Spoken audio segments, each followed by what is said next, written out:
Terima kasih atas kesempatannya. Nama saya Firnia Nurmaida, NIM 2019 710074.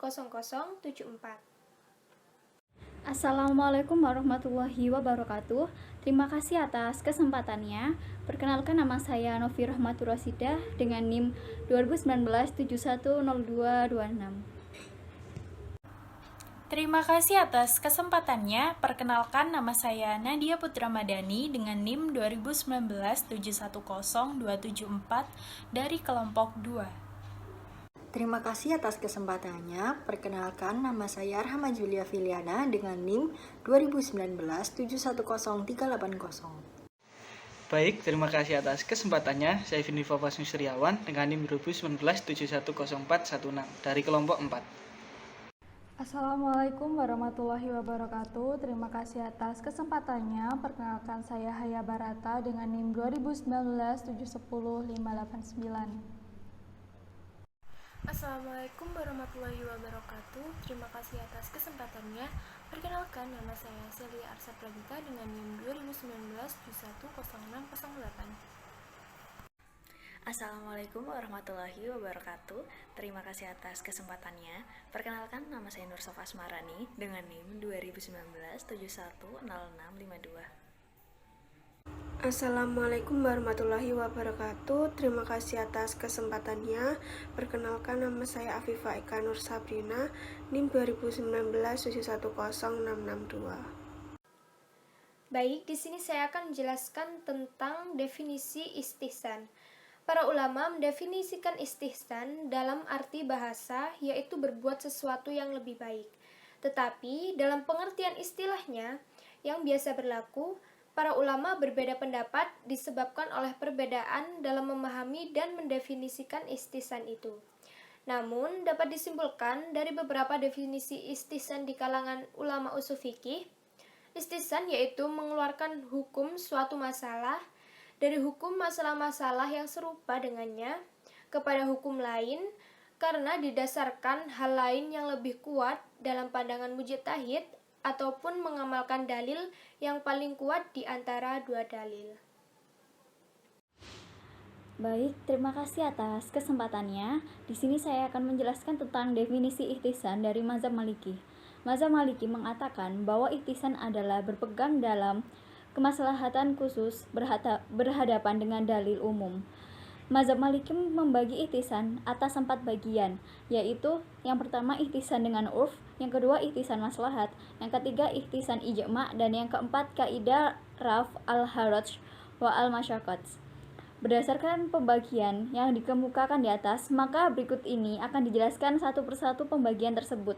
Yang pertama, ihtisan urf ialah sesuatu berdasarkan kebiasaan yang berlaku umum. Contohnya, ihtisan yang berdasarkan pada adat kebiasaan yang berlaku umum atau urf, yakni orang yang bersumpah tidak akan makan daging. Jika orang tersebut makan ikan, maka tidaklah dianggap melanggar sumpah, meskipun Al-Quran menyamakan ikan dengan daging. Memang Al-Quran menyebut ikan dan daging dengan menggunakan satu lafal, yaitu lahmun, akan tetapi menurut urf, ikan tidak dikategorikan daging. Yang kedua ada ihtisan maslahat, yaitu meninggalkan kias karena adanya maslahat atau kebaikan. Contohnya, adanya jaminan bagi buruh yang berserikat. Menurut Imam Malik bahwa hal itu diperlukan, sekalipun berdasarkan kias tidak perlu ada jaminan, sebab yang berserikat pada umumnya memiliki kejujuran. Namun, Imam Malik melihat kebiasaan ada buruh yang tidak mempunyai tanggung jawab. Yang ketiga, ihtisan ijma', yaitu meninggalkan kias karena ada kesepakatan umum. Contohnya, penetapan sahnya akad jual beli yang tidak menghadirkan objeknya, karena transaksi semacam itu sudah jelas dan dikenal sepanjang zaman. Hal seperti ini menurut kias tidak sah karena objeknya tidak ada. Yang terakhir, ihtisan raf al-haraj wa al-masyaqqat, atau menolak kesukaran dan kesulitan. Hal ini merupakan kaidah yang qat'i, yaitu meninggalkan masalah kecil dan menghindari kesukaran. Contohnya, memperbolehkan pemakaian kamar mandi umum tanpa ketentuan jumlah sewa.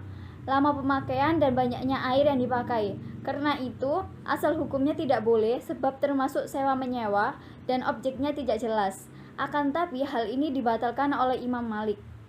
Berdasarkan penjelasan tentang ihtisan yang tersebut saya jelaskan bahwa menurut Imam Maliki, ihtisan tidak keluar dari dalil-dalil syara, melainkan beramal dengan dalil yang satu dan meninggalkan dalil yang lain.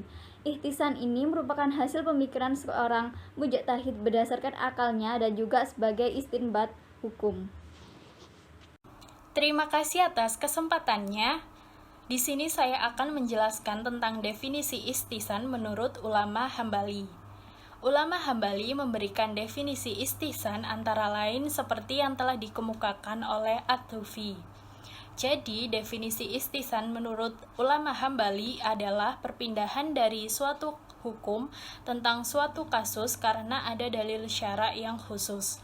Menurut mazhab Hanafi, Maliki, dan Hambali, mereka berpendapat bahwa ihtisan dapat dijadikan hukum seperti yang terdapat pada Quran Surat Az-Zumar ayat 18 yang berbunyi A'udzubillahi minasyaitonirrajim Bismillahirrahmanirrahim Alladzina yastami'una al-qawla fayattabi'una ahsanah Ulaika alladzina hadahumullahu wa ulaika hum ulul albab. Yang artinya, yang mendengarkan perkataan lalu mengikuti apa yang paling baik di antaranya, mereka itulah orang-orang yang telah diberi Allah petunjuk, dan mereka itulah orang-orang yang mempunyai akal.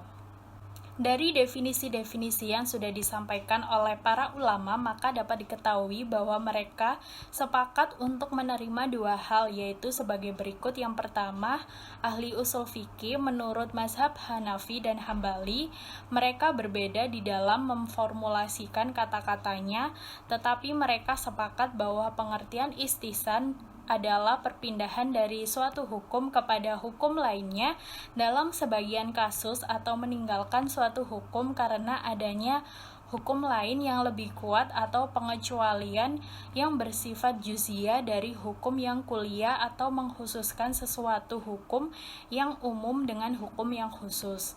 Mereka sepakat pula bahwa perpindahan ini harus ada sandarannya, yaitu yang berupa dalil syara, yakni berupa nas atau makulnya nas, atau maslahat atau urf yang sahih.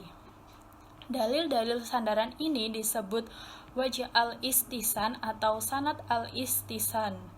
Yang kedua, perpindahan ini kadang-kadang dari hukum yang dihasilkan dengan menggunakan umumnya nas, dan kadang-kadang dari hukum yang dihasilkan dengan menggunakan qiyas, serta kadang-kadang juga dari hukum yang merupakan penerapan kaidah-kaidah yang kulliyah. Oleh karenanya dapat diartikan bahwa ihtisan adalah perpindahan dari suatu kasus tertentu kepada hukum lain karena adanya dalil syara yang mengharuskan perpindahan tersebut sesuai dengan jiwa syariat Islam. Terima kasih. Selanjutnya saya akan menjelaskan mengenai contoh yang berkaitan dengan ihtisan oleh Abu Hanifah. Sebelumnya, saya terlebih dahulu menjelaskan mengenai ihtisan yang digunakan oleh Abu Hanifah. Ihtisan yang digunakan oleh Abu Hanifah adalah bukan ihtisan yang menyalahi nas atau qiyas, tetapi merupakan bagian daripada qiyas. Hal ini karena Abu Hanifah tidak menggunakan ilat qiyas karena berlawanan dengan kemaslahatan masyarakat yang dihargai syara atau dengan ijma atau dengan nas, sehingga Abu Hanifah memutuskan menggunakan ihtisan. Sebab hal itu dekat dengan tujuan syara. Sebagian ulama Hanafiyah menjelaskan bahwa yang dimaksud dengan ihtisan ialah qiyas yang wajib beramal dengannya, karena ilatnya didasarkan pada pengaruh hukumnya.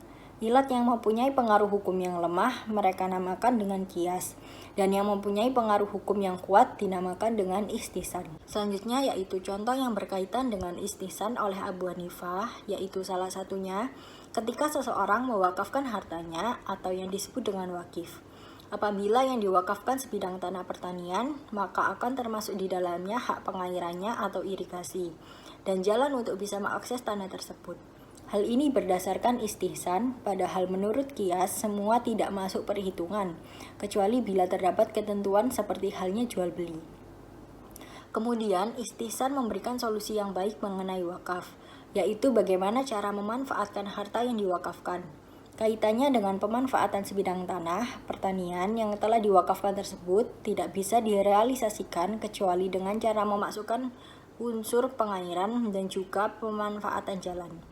Maka semua itu termasuk dalam wakaf sekalipun tidak menyebutkannya. Karena wakaf bukanlah sewa-menyewa yang kemudian mengharuskan adanya biaya tambahan atau tidak ketika menginginkan fasilitas pengairan ataupun jalan. Terima kasih. Baik, saya akan melanjutkan presentasi dari kelompok kami. Contoh penerapan istihsan dalam ekonomi keuangan menurut mazhab Hanafi.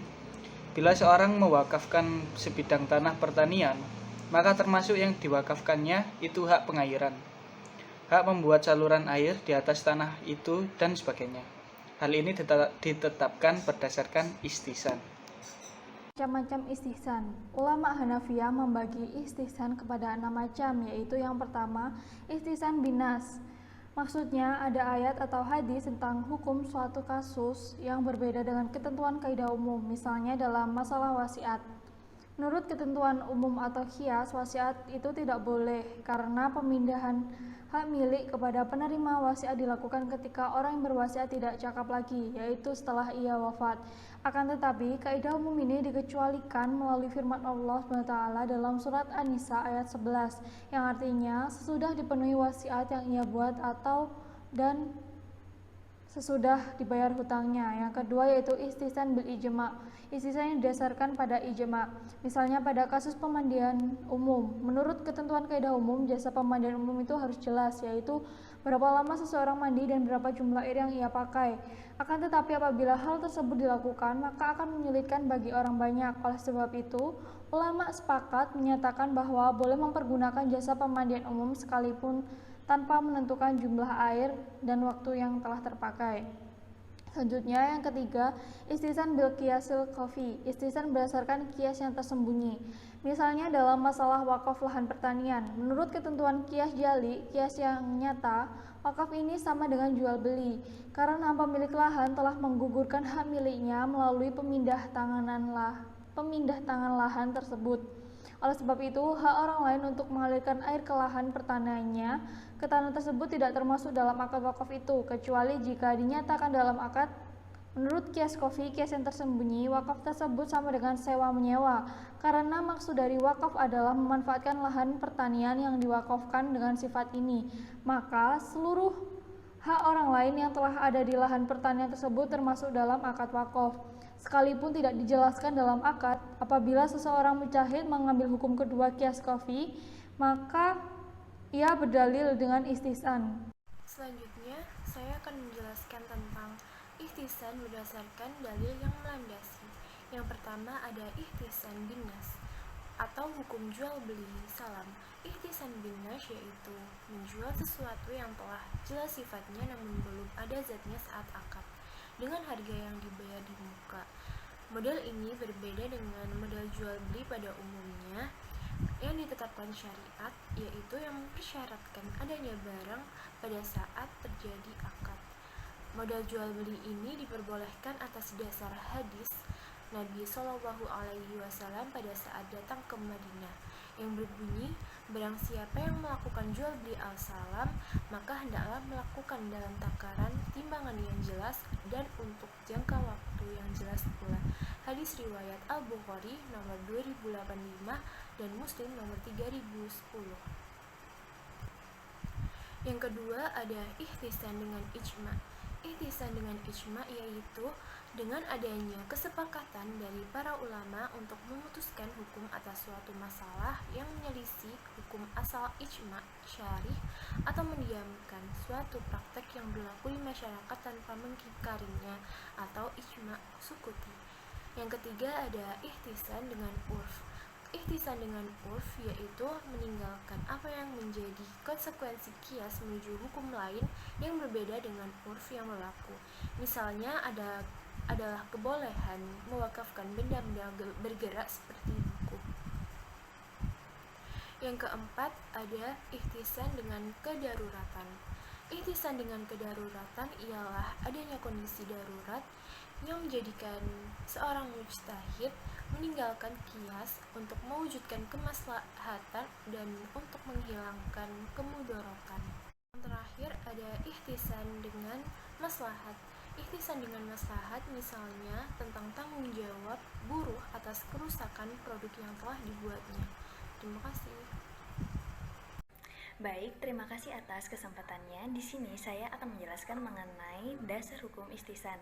Para ulama yang memakai ihtisan mengambil dalil dari Al-Quran dan As-Sunnah yang menyebutkan kata ihtisan dalam pengertian denotatif seperti pada firman Allah Subhanahu wa taala pada Quran surah Az-Zumar ayat 18 yang berbunyi A'udzubillahi minasyaitonirrajim Bismillahirrahmanirrahim Allazina yastami'unal qaula fayattabi'una ulaika lazina haza humullahu wa ulaika humul albab, yang artinya yang mendengarkan perkataan lalu mengikuti apa yang paling baik di antaranya, mereka itulah orang-orang yang telah diberi Allah petunjuk dan mereka itulah orang-orang yang telah mempunyai akal. Nah, pada Quran surah Az-Zumar ayat 18 ini menegaskan bahwa pujian Allah Subhanahu wa taala bagi hambanya yang memilih dan mengikuti perkataan yang terbaik. Dan pujian tentu tidak ditujukan kecuali sesuatu yang disyaratkan oleh Allah Subhanahu wa taala. Terima kasih.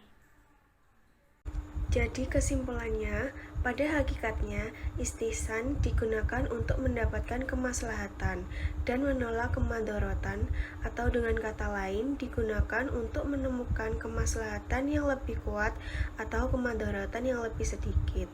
Sehingga istihsan bisa dikatakan untuk digunakan sebagai sumber dan metode hukum Islam, sebab istihsan ditetapkan berdasarkan penelitian terhadap nas-nas syara yang menunjukkan bahwa Allah Subhanahu wa taala yang Maha Bijaksana berpindah dari sebagian kasus-kasus yang bisa digunakan dengan qiyas atau umumnya nas kepada hukum lain yang memberikan kemaslahatan dan menolak kemadharatan. Terima kasih.